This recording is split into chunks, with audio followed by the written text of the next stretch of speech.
Hi, the Layers panel is essential for any project in Photoshop. Let me show you a few things that will dramatically improve your workflow. We already talked about creating layers and groups, so let's dig a little deeper. Say you're not familiar with this project and you want to know what's inside these 3 folders. You could do it manually, but what if this project had 50 folders? What then? Here's my tip. Before you click on any closed group, hold down Ctrl and this will expand them simultaneously. As you see, all 3 have now opened up, but notice there are 2 other folders here that are still closed. That's because this command only works on first-level groups. Still, it's a neat trick and it works the other way around. Hold Ctrl again and this will collapse all 3. Easy stuff. If you really want to expand everything, here's how you do it. Hold Ctrl and Alt while you click. Now those level 2 groups are opened as well. Use the same command to collapse them. Another interesting feature in our Layers panel is this eye symbol. This controls the layer's visibility. Say I only want to work on the right flyer and the left one is distracting me. Not a problem. Simply click on the folder's eye icon and it will disappear. It's not deleted, it's hidden. Notice all the layers inside this group have grayed out icons on their left side. That's because you can't make a layer visible if it's inside a hidden folder.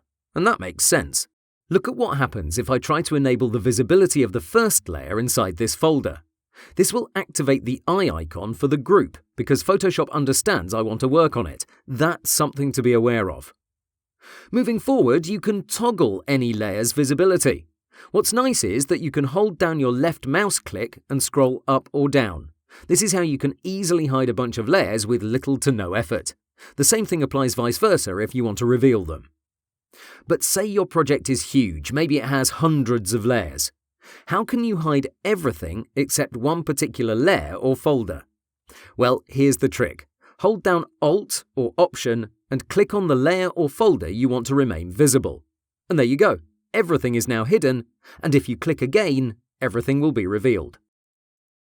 I know this is a lot of information, but don't worry, I've created a nice cheat sheet. You can check it out anytime you want to refresh your memory. Let's continue with another useful piece of information. Some layers go together more than others. For example, if I disable this top one, we can see the following: texture, base, and shadow base. If I move each of them to the side, we can see they form one important component on my canvas. We could group them together, but here's an alternative. We can create a link between them by using a command from our Layers panel. I'll select all 3 of them and I'll focus on the bottom of this panel. This very first icon, this chain, represents the command Link Layers.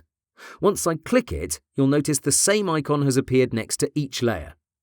Now I can select only one layer, say the base, and I can move it to the side and all the other ones should follow suit. Oops, we have a problem. It seems there was another element that was related to this component.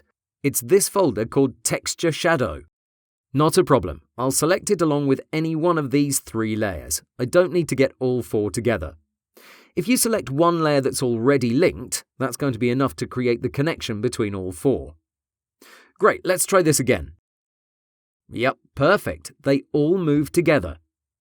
If you want to unlink a certain layer, just right-click it. From this list, look for Unlink Layer.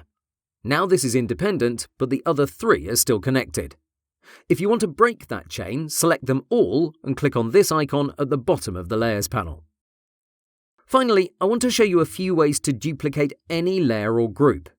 The method I use most is through the hotkey Ctrl-J. Let's test it out on this top group. Okay, a new folder has appeared and it's called Left Flyer Copy. I'll move it on the canvas so you can see it better. Let me apply the same command, Ctrl-J, on any layer. There you go, here it is. Okay, let's delete so I can show you another option. Hold down your Alt key and drag this group anywhere in your Layers panel. Wherever you release, that's where Photoshop will create a duplicate. Here it is. The great thing about this option is that you can perform it on the canvas as well. Select one layer you want to copy, say this one. Now in your work area, I'll hold Alt and drag. This way I'm hitting 2 birds with 1 stone. I'm replicating this layer, but I'm also repositioning it. Let go of your mouse click, and that's it. Feel free to test it out. The last option, the one I discourage, is you right-click inside the Layers panel.